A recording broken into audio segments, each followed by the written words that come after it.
So what is the digital economy?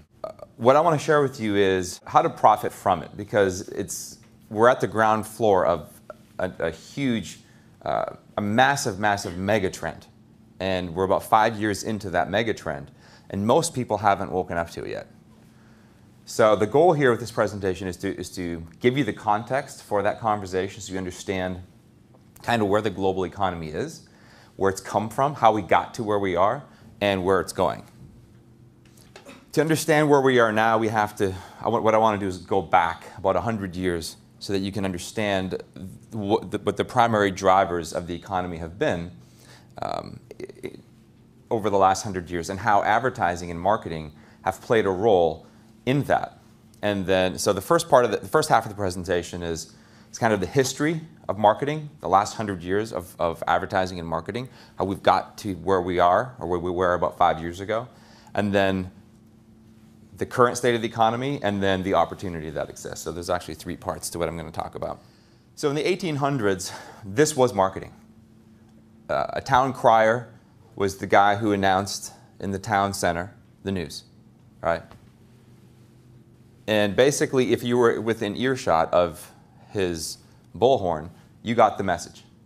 And if you weren't within earshot, you had to rely on somebody who was within earshot of somebody else who was within earshot, so on and so forth. So information and marketing and messaging and news in general, it traveled at a much slower.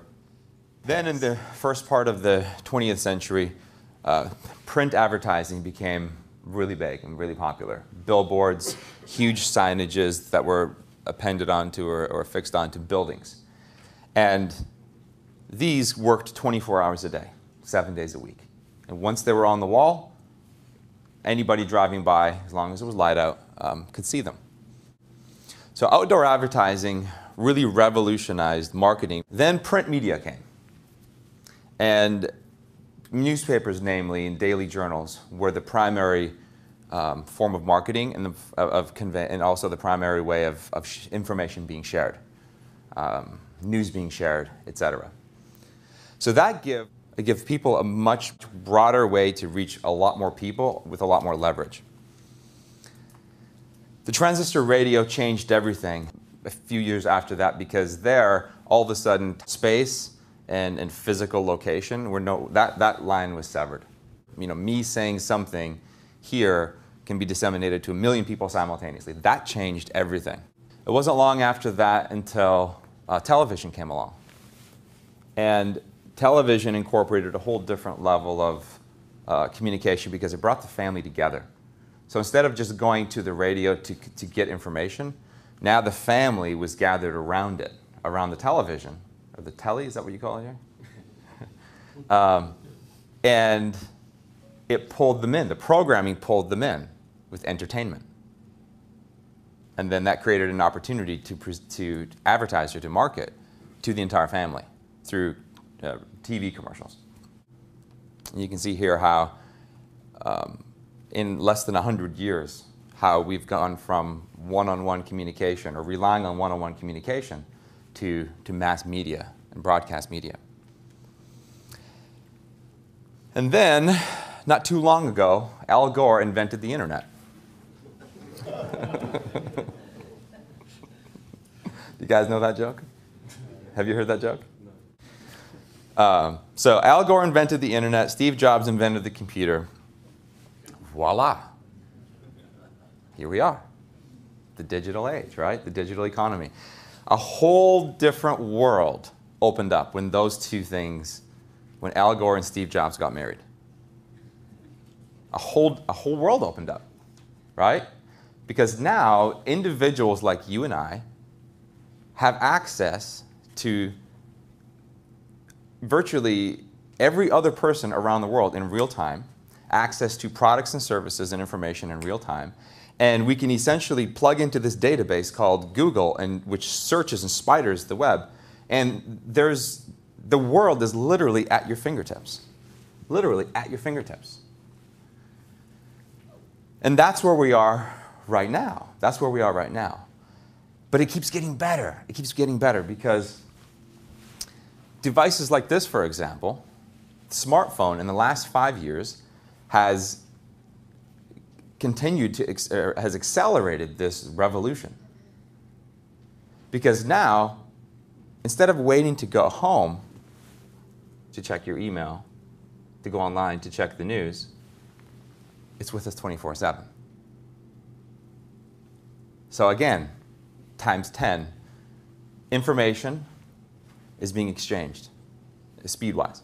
Times 10, digital commerce is able to be conducted because you can instantaneously now exchange a digital currency for a digital product like that. And it happens billions of times a day, and it's growing. In the last 10 years, and these are just obviously a couple of them that I threw together, these are all companies that they're digital companies. Like if you think, what is Facebook? Like if you tried to explain Facebook to someone, even in the 80s, before the internet and personal computers were really in use, it would kind of be like explaining it to like an alien. They would have no clue or context what you're talking about. Isn't that crazy how fast things have changed, how fast things are changing? But if you look at all these different companies, each of them have a different product or service, and it's all digital.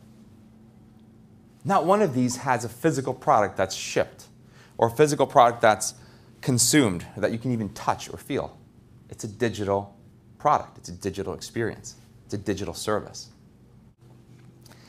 In the last 5 years, the rules of engagement have changed dramatically. And I'm going to show you some charts and graphs so you understand. I'm not just making this up. Literally, there's actually about a year of research that I put into this presentation. Yet, people are still sending their kids to school, the colleges, to get an education that is really obsolete. It's really obsolete. And I'm not just making that up. Like, my kids, they'll go to school, but they're going to go to cutting-edge, high-tech schools that will actually teach them a relevant education and a business conversation that is relevant, so that they can either A, get good jobs, or B, become cutting-edge digital entrepreneurs. But here's proof that the current education system is broken.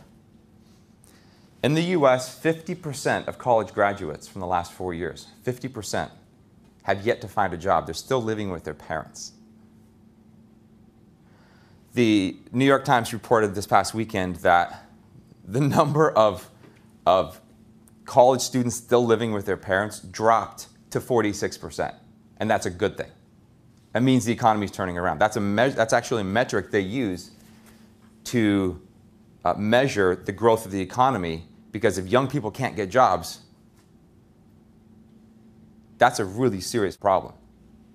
Because at some point, the people that do have jobs who can't keep them, those jobs, in other words, there are no new jobs being created, right? It's scary. The average income of a college graduate, someone who's graduated since 2008, is $35,000. $35,000. That's, what can you do with $35,000?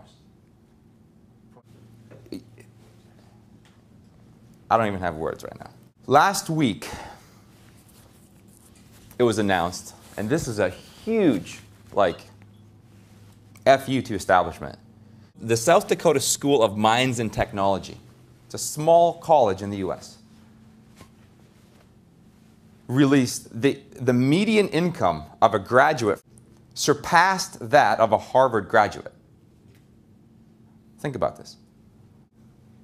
The median income is higher than Harvard graduates. Do you know what a Harvard education costs? Like, no less than $200,000 minimum. Like, you're not coming out of there with less than $250,000 education. Why is that? Tens of millions of jobs have been and continue to be digitized, or vaporized, whatever you want to call it. But countless tasks and jobs are being replaced by technology. But you get my point. There's lots of jobs there, but would you really want to go up into northern Canada and work in the oil sands, like covered in black tar, freezing your ass off. Like, it's like 13 months of frigid weather. Like, the sun doesn't even come up for months. You can make 100 grand, but are those the jobs you want your kids to have? But those are the only jobs that are really being created. Harvard's turning out people with all these degrees. There's nowhere for them to work. So who is mostly affected by this transitioning economy? And there's really three groups that are being affected in a really, really significant way. So baby boomers are retiring at a rate of about 10,000 a day right now. The problem is that they're living longer. Well, it's actually not a problem, it's a good thing. But it's also a problem because they don't have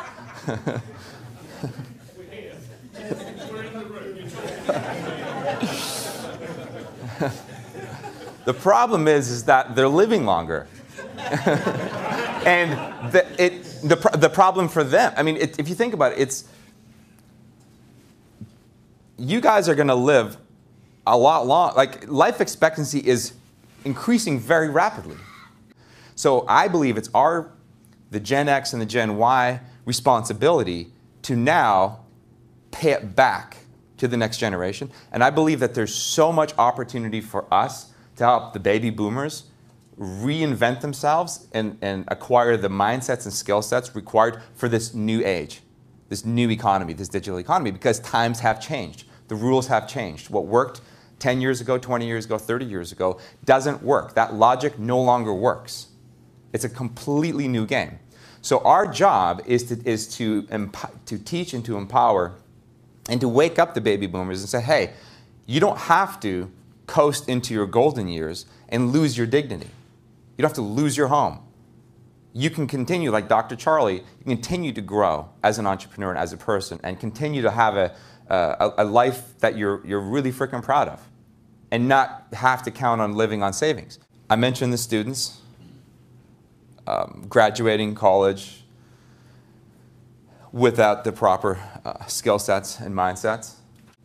I'm not sure how it works in Europe or here in the UK, but in the US, when somebody takes out a student loan, it's a government-issued loan. And it is the only type of loan that you can never escape. It will go with you to your grave.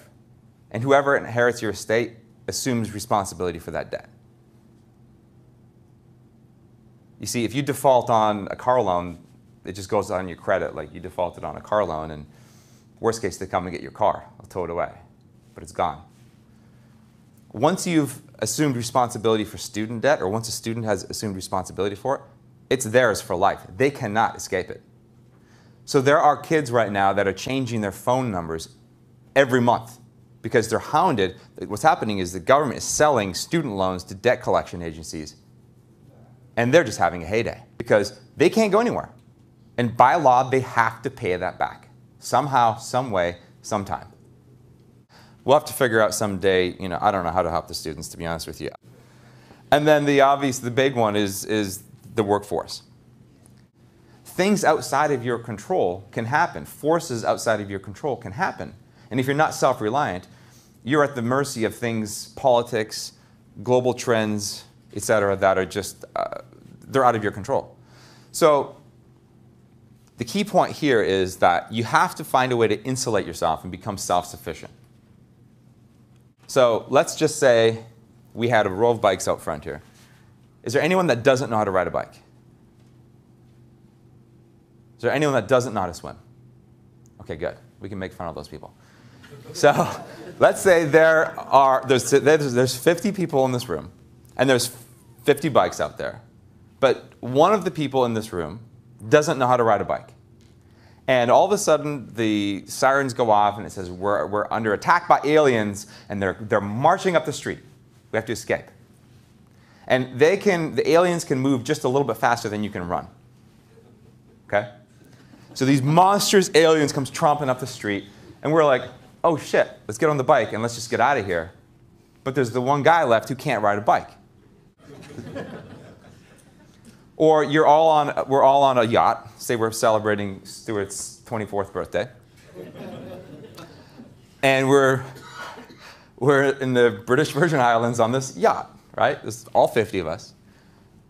And Stuart is having a few cocktails, and he's just having a good time. And he just kind of leans over, and he takes the boat, cuts into a reef, and the boat starts to sink.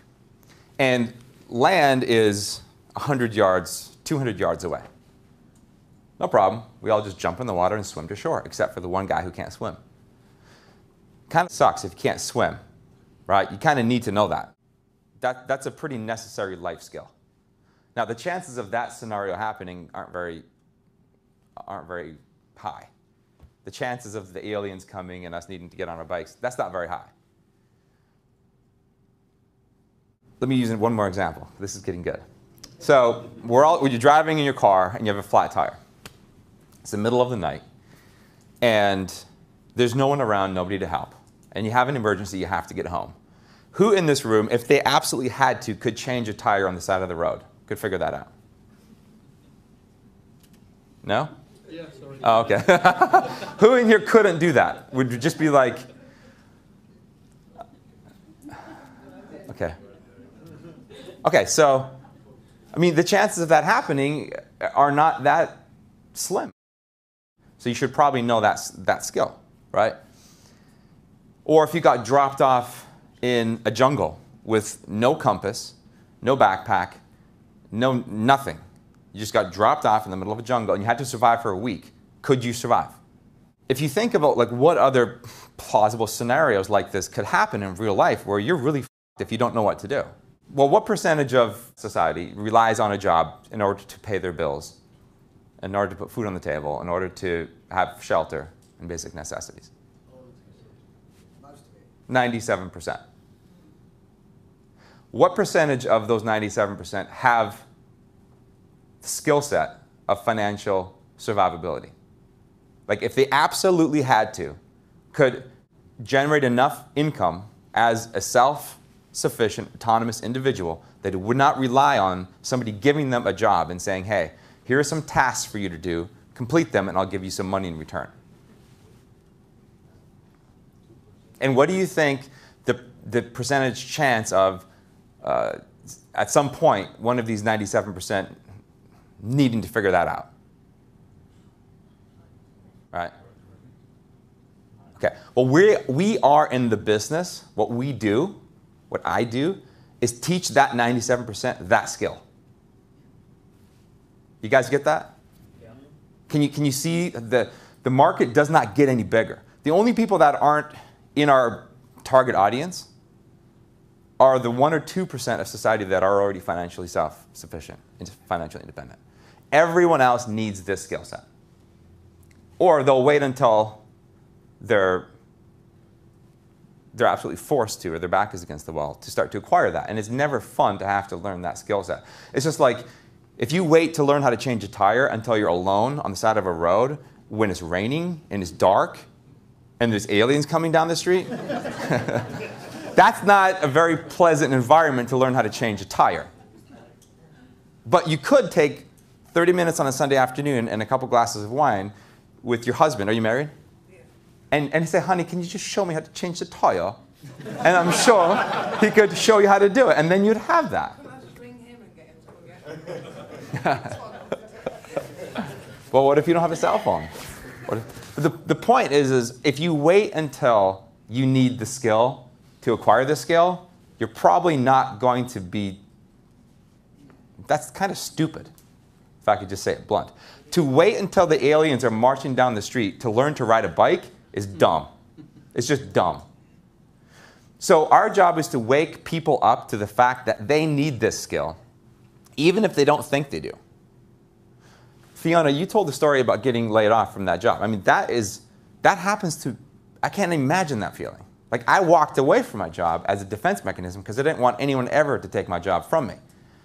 But can you speak to that for just like a minute? Like what did your body do? How did you react when you were notified that you were just made redundant?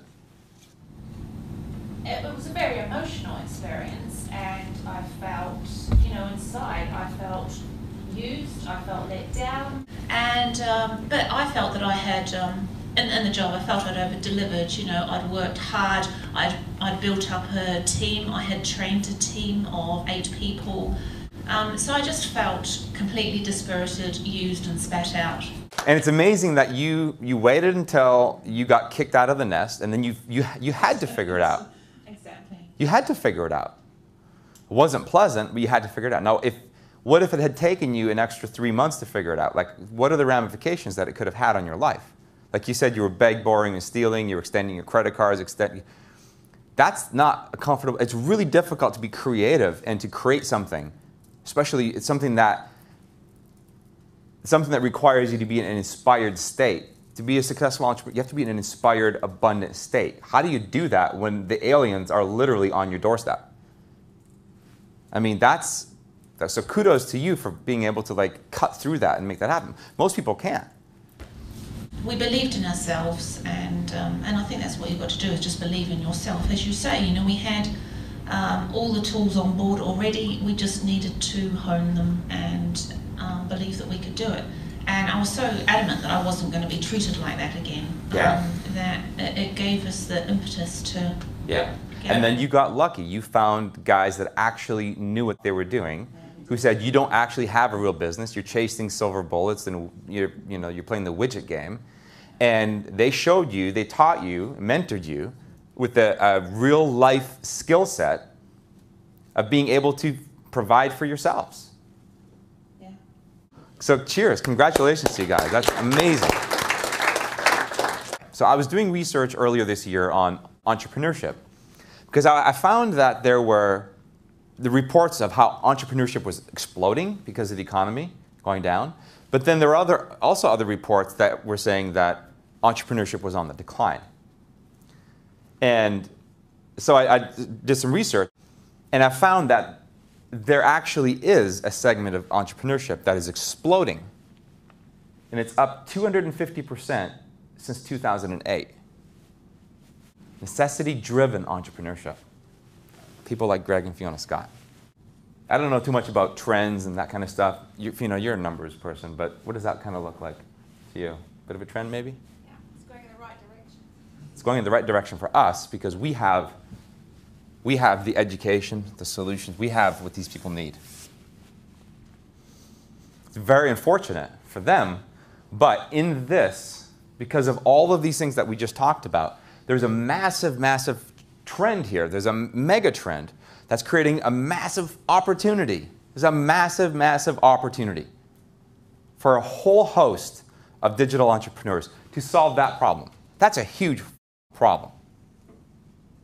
I mean, it's an opportunity, but opportunities and problems create opportunities. If there's no problem, there's no solution needed, right? So as an entrepreneur, you make money by solving somebody else's problem or providing a solution to a want or a need that they have, right?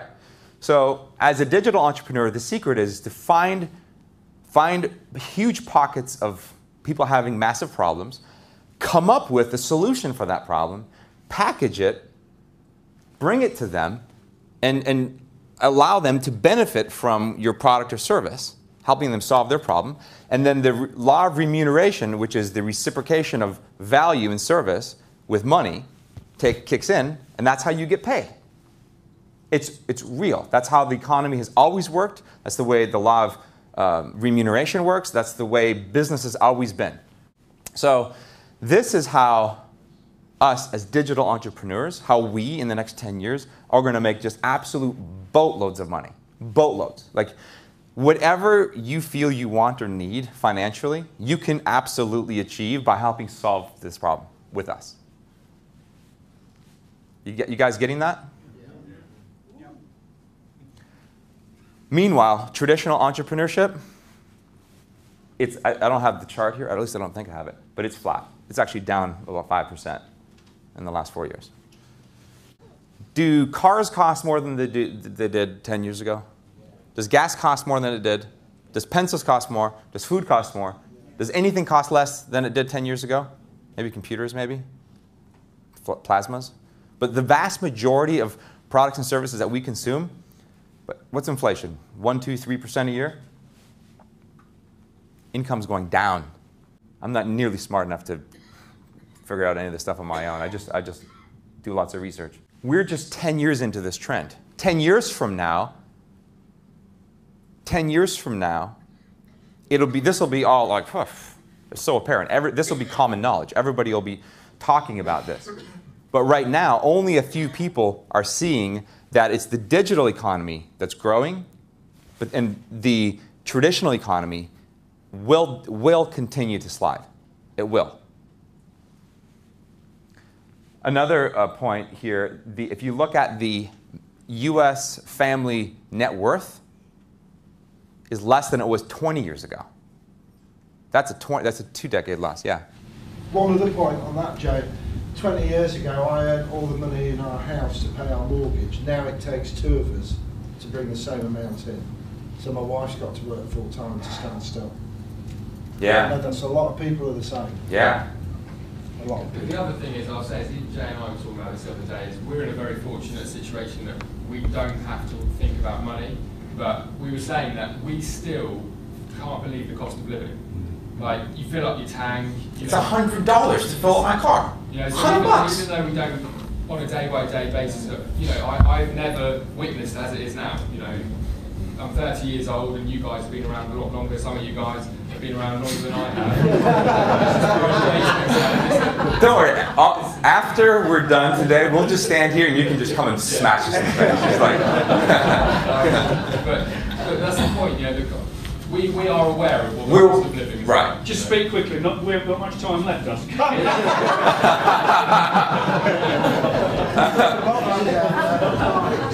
As far as Jay's concerned, that was a good thing, wasn't it? This is from earlier this year, May 15, when I was doing this research. The super rich in Canada, which are the top 3%.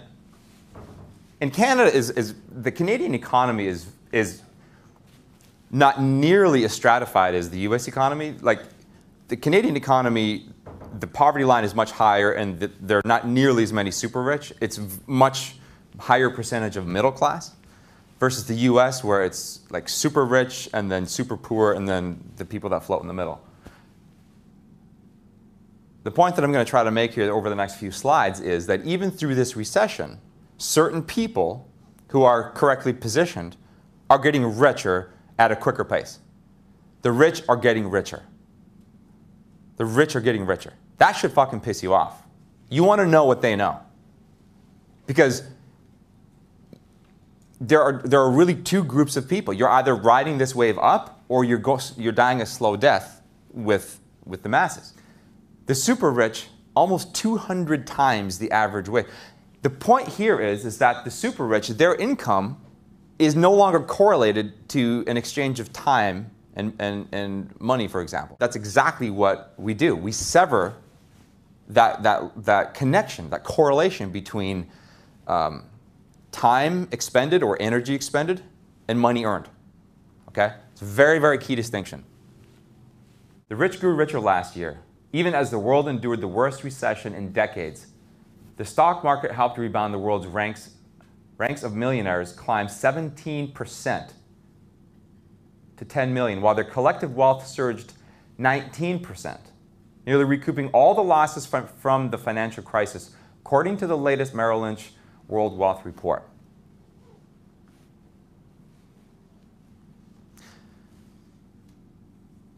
That doesn't really take much explanation. That's the game that you want to play, that we want to play, where you're no longer tied to having to be on a treadmill. Like, years ago, they had the horse on the old treadmill to power the threshing machine. If that horse stopped walking, the thresher stopped running. So if your job is one of where when you stop doing this, that money stops flowing, we have to break that cycle. We have to break that cycle. Because chances are somebody will either find a way to do that job quicker than you, for less money than you, more efficiently than you, and you'll be obsolete. So the goal is to equip you with the mindsets and skill sets of a digital entrepreneur so that you no longer have to exchange your talents and your energy and your time for money.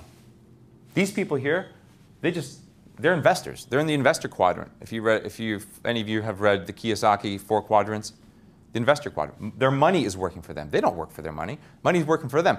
And they have the lowest tax bracket. The lowest tax bracket. They pay 10 to 15% max on their income. The middle class pays, I pay, just as an employee of my own business, I pay 40% income tax. So the richer you get, the less taxes you pay. It's amazing. Like, we all just need to get rich. How do we know with such certainty that these trends, these two groups, are going to continue in the direction that they're going? And again, I'm not just saying this because it's making for an awesome presentation. Hopefully it is an awesome presentation. But at the current rate of job creation in the US, it'll take another 30 years approximately for the US unemployment rate to return to where it was in 2008 when the economy tanked. Between 2008 and 2010, this was the decline in jobs. Since 2010, this is the progress that we've made. So this is a really cool widget, and it's interactive. You can plug in jobs growth, and then it gives you this trajectory line. So I did it for, 300,000 jobs or 400,000 jobs a month, 2015. 300,000 jobs a month, middle of 2016. 200,000 jobs a month, 2020. 120,000 jobs a month, which is kind of where we've been lumbering along for the last year. This is 2024. If you trend this out, you're looking at about 2040. So anyone who thinks the jobs are coming back quick, it's possible that we'll all of a sudden see a spike, but it's not likely. And I'm certainly not betting on it, because I can't control that. The bigger point, though, is that this means that this market that we have to empower and equip the next generation of people to be financially self-sufficient, because they're going to have to figure out how to pay their bills without a job. It just means that that market's not going away for a while. It's pretty much what that means. So what I suggest to you guys is figure out how to get in the business of capitalizing on this market quick. The quicker you can, the better, because we're just barely into it. Remember I said the last 5 years? We're just a couple years into this. And according to this chart, it could continue for 20, 30, 40 years. It could actually get it could get better, but it's probably not going to, the market won't shrink. And then also, in the next 30 years, I'll be 60 years old, 65 years old in 30 years. I will not be worried about this problem in 35 years. Stuart and I will be sailing around the world in our yacht somewhere with you guys. That's still alive. What's that? But no, really, I mean, that's kind of what is there to do at the end of the day? When I'm 60, I just want to be hanging out with people that I care about. People that have shared similar passions, similar accomplishments, similar worldviews, done great things together. Like, there will be an entire community of people that help save the world from the aliens. We're teaching people how to ride a bike. It's no different. It's a skill set, no different than riding a bike or swimming, something that every one of you know how to do. And once you know how to do it, you know how to do it. How many people in here are worried about losing the ability to ride a bike? What about losing the ability to swim? Or losing the ability, forgetting how to change a tire? Or forgetting English? Once you've got it, you've got it. It's a skill set. I don't ever wake up worrying, oh shit, how am I going to make money next year? I worried that the first few years after I had the ability, but no different than the first few days after you learn how to ride a bike. You're a little shaky, right? You're not that confident. But the more you do it, the longer you do it, the more comfortable, the more confident, the more experience you have, the more naturally it comes. It's not like you don't have to worry about it. So once you learn this skill set, you can apply it to anything. And more specifically, it's the skill of marketing. And being able to take somebody who has a problem, connect them with the solution, and get paid as the middleman. That's all you're doing. You're out there on the street, flagging down the people who can't ride a bike and saying, hey, we've got classes over here to sell a bike, to learn how to ride bikes. And you send them over to the bike store. The guys, they sell them a bike, they teach them how to ride it, and they give you a commission check. That's what we do. It's awesome.